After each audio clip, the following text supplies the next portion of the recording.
पहलगाम हमले के बाद लोक गायिका नेहा सिंह राठौड़ ने एक ऐसा वीडियो बनाया जिस पर बवाल हो गया है। दरअसल नेहा सिंह का वो वीडियो कथित तौर पर पाकिस्तान के एक social media handle PTI promotion ने पोस्ट करते हुए भारत पर ही निशाना साध दिया। सबसे पहले आपको नेहा राठौर के उस वीडियो के हिस्से को सुनाते हैं जिसकी चर्चा पाकिस्तान के सोशल मीडिया पर हो रही है। एक फोन कॉल से दूसरे देशों की वॉर रुकवाने वाले पॉपा अपने देश में आतंकवादी हमला नहीं रुकवा पाए और अंधभक्त मुझसे कह रहे हैं कि ऐसी बातों पर राजनीति और सवाल मत करो। तो किस बात पर सवाल करूं? शिक्षा पर, जिसे मुद्दा ही नहीं समझा जाता, या स्वास्थ्य पर, जिस पर सवाल करना अब आउट ऑफ फैशन हो गया है? बोलो किस पर सवाल करूं? बेरोजगारी पर, जिसके जवाब में तुम्हारे अब्बा हुजूर पकौड़ा तलने की सलाह देते हैं? अरे जब देश की राजनीति ही राष्ट्रवाद और हिंदू मुसलमान के मुद्दे पर चल रही है, उसके बाद भी आतंकी हमलों में देशवासी मारे जा रहे हैं, तो सवाल किस मुद्दे पर करूं?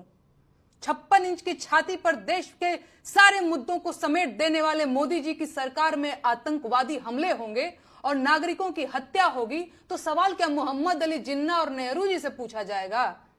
नागरिकों की मौत और आतंकवादी हमलों पर सवाल क्यों नहीं पूछा जाना चाहिए भाई? इन सवालों से इतना डर क्यों रहे हैं आप?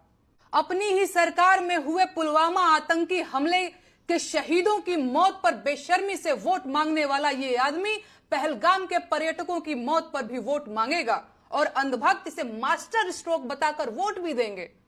लेकिन इनका कहना है कि सवाल नहीं पूछा जाना चाहिए। बस 2-4 दिनों की बात और है, भक्तों के पॉपा पहलगाम आतंकी हमले पर रोते हुए बिहार चुनाव की नींव डालते दिखेंगे और अंधभक्त वो बिहार चुनाव में रोते हुए ढोंगी जी की रील शेयर करते दिखेंगे। असल में नेहा सिंह ने वीडियो में बेहद ही तल्ख लहजे में केंद्र सरकार पर निशाना साधा है। साथ ही पहलगाम हमले और बिहार चुनाव का जिक्र किया है। इस वीडियो पर पाकिस्तान के पीटीआई प्रमोशन ने लिखा, इस भारतीय लड़की ने हमलों के पीछे की सच्चाई और कारण का खुलासा किया है। उसने कहा कि मोदी सरकार बिहार चुनाव में वोट हासिल करने के लिए हमलों का इस्तेमाल करेगी। नेहा के इस वीडियो को लेकर सोशल मीडिया पर अलग अलग प्रतिक्रियाएं देखने को मिल रही हैं। इसके बाद नेहा राठौड़ ने बीजेपी आईटी सेल और मीडिया पर निशाना साधते हुए एक और वीडियो जारी किया है। नेहा ने आरोप लगाया है कि बीजेपी आईटी सेल मुझे देशद्रोही कह रहा है।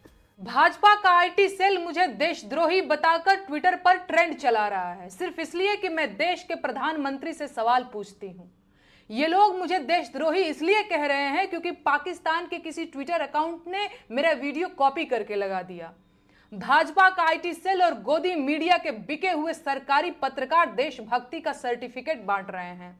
वो लोग जिन्होंने देश को धर्म के नाम पर बांटने में कोई कसर नहीं छोड़ी, वो देशद्रोही और देशभक्त का सर्टिफिकेट बांट रहे हैं। मैंने आज तक कभी नहीं बताया, कहना जरूरी नहीं समझा, लेकिन आज जब बात मेरी देशभक्ति पर आ गई है तो जान लीजिए, मेरे परिवार और खानदान के कुल मिलाकर 14 लोग भारतीय सेना और अर्धसैनिक बलों में अपनी जान दांव पर लगा चुके हैं। मेरा अपना सगा भाई अभी भी छत्तीसगढ़ के जंगलों में नक्सलियों से लड़ रहा है। मेरे अपने सगे चारों मामा आर्मी में अधिकारी रहे हैं, जिनमें से 2 लोग कारगिल की जंग लड़ चुके हैं।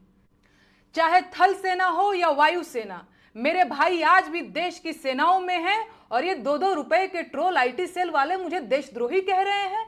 इनकी हिम्मत कैसे हुई? है औकात तो जाकर उससे सवाल पूछो जिसने देश को 10 साल में आतंकवाद से मुक्त कराने की बात कही थी। कहां गई उनकी 56 इंच की छाती?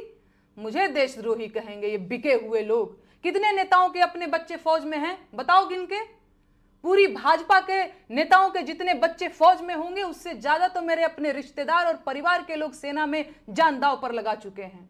अरे आज मैं कहूंगी कि देश का मेन स्ट्रीम मीडिया देश का गद्दार है, क्योंकि उसने कभी सरकार से सवाल नहीं पूछा और सरकार को मनमानी करने दी।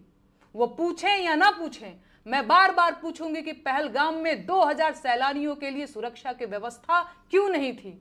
कौन जिम्मेदार है इसका? आतंकी हमले के बाद बिहार में रैली करना इतना जरूरी था? भाजपा का आईटी सेल देश का गद्दार है क्योंकि उसने देश को हिंदू मुसलमान में बांटने की कोशिश की। है कोई जवाब? देशद्रोही कहेंगे ये मुझे।